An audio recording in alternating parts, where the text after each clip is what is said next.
Affronter le vide. Traverser le fleuve coûte que coûte.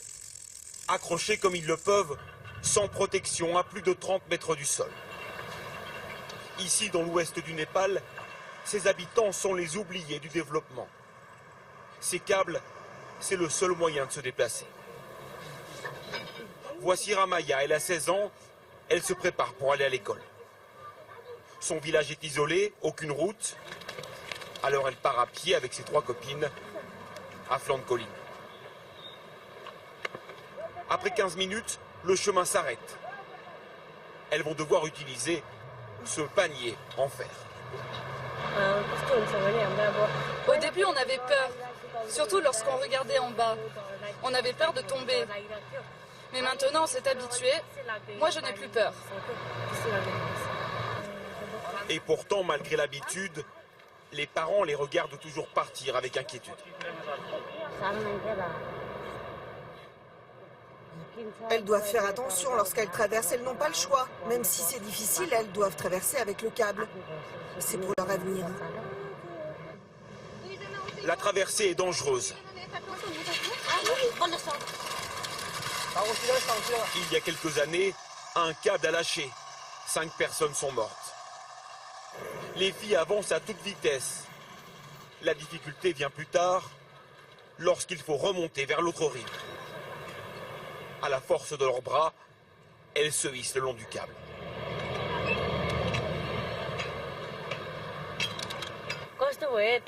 Ça fait mal aux mains. Surtout que parfois, on n'arrive pas à retenir le panier. C'est difficile d'aller à l'école comme ça. Mais c'est notre vie de tous les jours, ça demande beaucoup d'efforts. Après, il leur reste 45 minutes de marche. Mais ces adolescentes préfèrent faire du stop malgré les risques. Ce camion de marchandises sera leur bus scolaire du jour. Au Népal, les habitants rêvent d'avoir des ponts bien avant des hôpitaux, des routes ou de l'électricité. Avec un pont, c'est le développement économique, la scolarité, tout devient possible.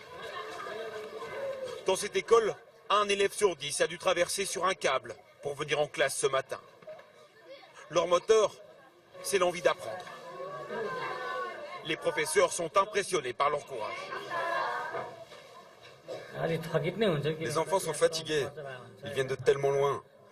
C'est dur pour eux physiquement.